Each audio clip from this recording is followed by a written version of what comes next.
Au-delà du réel. Au-delà du réel, c'est l'histoire d'un chercheur qui travaille, un professeur d'université qui fait des expériences sur lui-même. Et il va passer du temps dans un caisson d'isolation sensorielle. Alors ça existe vraiment, et c'est l'occasion de revenir à l'état primal et de découvrir un petit peu ce qui se cache derrière la mort, derrière le sens de la vie. Et ces expériences vont aller un peu trop loin, puisqu'il va tellement remonter qu'à un moment, il va même se transformer physiquement. Donc c'est un film très particulier, qui a été réalisé par quelqu'un qui ne l'est pas moins. Absolument. Il s'agit, Franck, de Ken Russell. Aucun rapport avec l'acteur américain Kurt Russell. Ken Russell, chaque pays a son enfant terrible, du cinéma, de la littérature, etc. On peut dire que c'est l'enfant terrible du cinéma anglais d'après-guerre. C'est un homme qui était passionné par la musique, qui a commencé par faire des courts-métrages sur des compositeurs classiques ou de musique de film, comme Georges Delerue.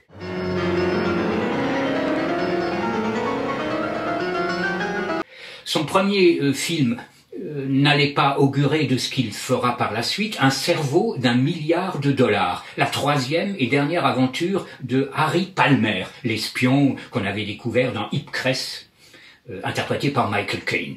Il y a Françoise d'Orléac dans son dernier rôle, je crois, ou son avant-dernier rôle dedans.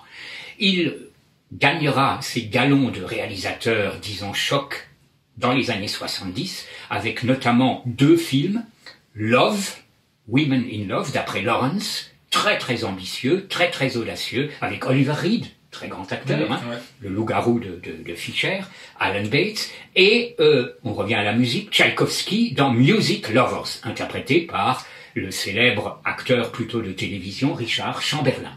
Par la suite, il continuera à faire des films sur la musique. Il fera l'opéra rock Tommy, des Who. Il fera Listomania, où il a considéré Liszt comme le premier musicien pop. Ça, c'est intéressant. Il fera un film sur Mahler, interprété par William Powell, et entre-temps, donc, des films sortant de l'ordinaire, comme celui-ci. Il y en a d'autres, il y a eu Le repère du ver blanc, une histoire peu connue de Bram Stoker, l'auteur de Dracula. Il a également dirigé Anthony Perkins dans Les jours et les nuits de China Blue. Anthony Perkins, toujours pas guéri de son rôle de psychose, et il nous a quittés il y a quelques années dans une sorte d'indifférence générale. Et aujourd'hui, on ne parle pratiquement plus du tout de Ken Russell. Il faut dire que c'est un réalisateur qui est terriblement marqué par les années 70. Tout à fait. Ouais. Et justement, ce qu'il y a d'absolument intéressant dans ce film, c'est le sujet. Et le sujet aurait été traité aujourd'hui d'une manière totalement différente et d'une manière totalement moins intéressante. Pourquoi? Parce qu'à l'époque, dans les années 70, on avait encore cet esprit aventurier, cet esprit de conquête de notre propre conscience ou de conquête de certaines régions du monde. Et ça nous faisait encore rêver. Alors qu'aujourd'hui, les expériences hallucinogènes, ça fait un peu rigoler tout le monde. Donc ça fait vraiment plaisir de voir un film qui traite un sujet comme ça, donc un sujet complètement mystique, c'est un peu la quête de Dieu, avec un côté fantastique qui rappelle un petit peu, Charles, l'expérience interdite. Tout à fait.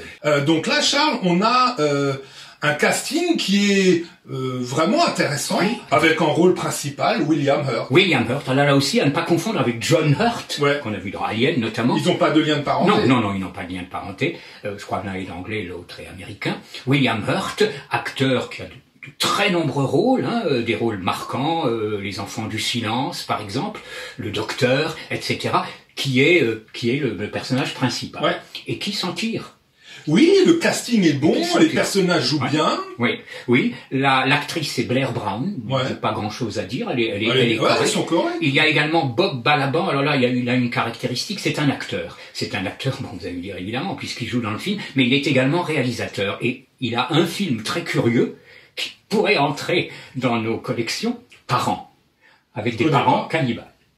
Il me faudrait 100 grammes de foie. Ah, ça, c'est sûr, c'est original. Évidemment, il court pas les rues, je l'avais vu sur Canal+. Sinon, comme acteur, on l'a vu chez Sidney Pollack dans Absence of Malice. Donc, une distribution intéressante. Le scénario, est-ce qu'il tient la route? Certains ont parlé de chamanisme. Mais on est totalement dans le chamanisme, on est totalement dans la quête spirituelle. Enfin, bien sûr, le scénario, c'est le gros point fort du film. c'est vraiment ces scénarios-là. Comme dit, ça serait réalisé aujourd'hui, ça n'aurait pas d'intérêt. Voilà, il y aurait un côté pseudo-scientifique, machin, je sais pas quoi. Tout le côté aventure, tout le côté fantastique ne serait pas mis en valeur comme à l'époque.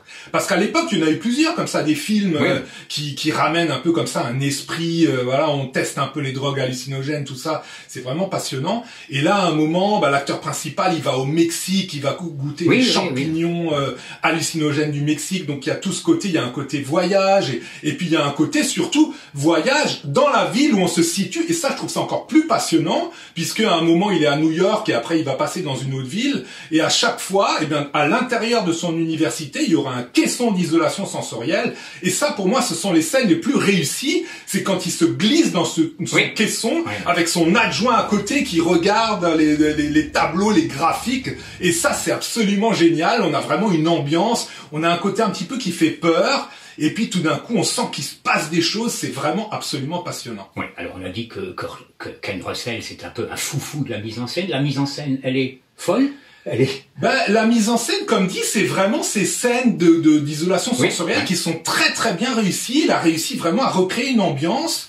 Je dirais, les séquences par contre qui ont lieu au Mexique, c'est un défaut qui revient, je dirais pas systématiquement, mais qu'on a revu maintes et maintes fois, c'est que souvent les réalisateurs, dès qu'ils veulent filmer des cannibales en Amazonie ou des indigènes, on va dire, c'est pratiquement systématiquement toujours raté. Et là, encore une fois, malheureusement, les pauvres Indiens mexicains, ils ont vraiment des têtes de cloche. Ils sont maquillés n'importe comment. Il y a une musique un peu cacophonique qui n'arrange rien. On n'est pas du tout dans Apocalypto, parce qu'on vous fera Apocalypto. Alors pour le coup, les indigènes, c'est plutôt la vérité, c'est plutôt Apocalypto. C'est pas les guignols qu'on peut voir dans Cannibal Holocaust ou dans Au-delà du réel. Voilà. Oui, alors la musique est signée d'un inconnu. Enfin, d'un inconnu, c'est pas un compositeur. Alors c'est pas curieux, puisque je disais que Russell s'intéresse beaucoup à la musique, un certain John Cortigliano.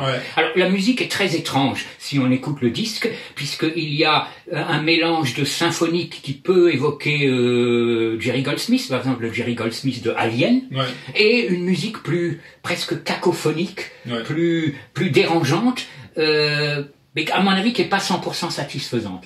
Non, pas 100%, globalement, bon, ça va, c'est pas mal. Ça va, oui, ça va.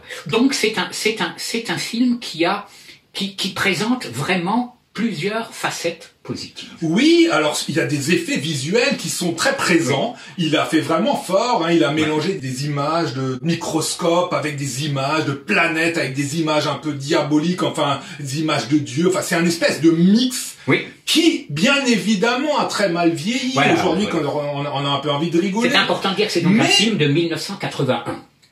Oui.